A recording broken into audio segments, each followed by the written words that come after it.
మీరు చూస్తున్న వీడియోలో ఇల్లు వచ్చేసి మొత్తం కలిపి 223 గజాల్లో ఉంటుంది. ఈస్ట్ ఫేసింగ్లో ఉంటుంది. 223 గజాలు అయినా సరే మనకి ప్రైస్ కూడా కొంచెం తక్కువ ప్రైస్కే ఇస్తున్నారు.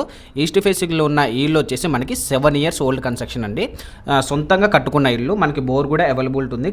స్పేస్ అయితే చాలా బాగుంది. ఇల్లు మొత్తం కూడా మనకి ఏంటంటే స్క్వేర్ బిట్లో ఉందన్నమాట. సో ఓనర్ పర్సనల్గా క్వాలిటీ మెయింటైన్ చేశాడు. అది మనకి బిగ్గెస్ట్ అడ్వాంటేజ్. ఈ హౌస్ అన్ని పర్మిషన్తో కన్స్ట్రక్షన్ అనేది చేశారు. ఇల్లీగల్ అయితే కాదండి, సేఫ్ ఇన్వెస్ట్మెంట్ ఇది. కన్స్ట్రక్షన్ క్వాలిటీ చాలా బాగుంది. స్ట్రాంగ్ స్ట్రక్చర్ అనమాట. లాంగ్ టర్మ్ మెయింటైనింగ్ కూడా మనకి చాలా ఎక్కువ కాలం అనేది ఇల్లు అనేది ఉంటుంది. చీప్గా కట్టిన హౌస్ అయితే ఏంటంటే మనకి 2-3 yearsలోనే ప్రాబ్లమ్ స్టార్ట్ అవుతాయి. ఇది అలా కాదు. మీరు క్లియర్గా చూడొచ్చండి. మనకి ఏంటంటే పూజ గది కూడా సపరేట్గా ఉంది. దాంతో పాటు ఏంటంటే కిచెన్ రూమ్ కూడా చాలా స్పేసియస్గా ఉంది. మనకి కిచెన్ రూమ్లో కూడా ఏంటంటే లేడీస్కి ఇబ్బంది కాకుండా కబోర్డ్స్ కూడా మనకి ఏర్పాటు చేశారు.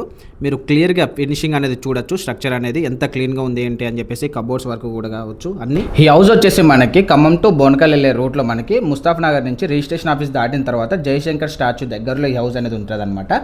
ఈ హౌస్ ప్రైస్ వచ్చేసి మనకి 65 lakhs అనేది చెప్తున్నారు. కానీ ఫైనల్గా 62 lakhs మాత్రమే ఇస్తున్నారు అనమాట.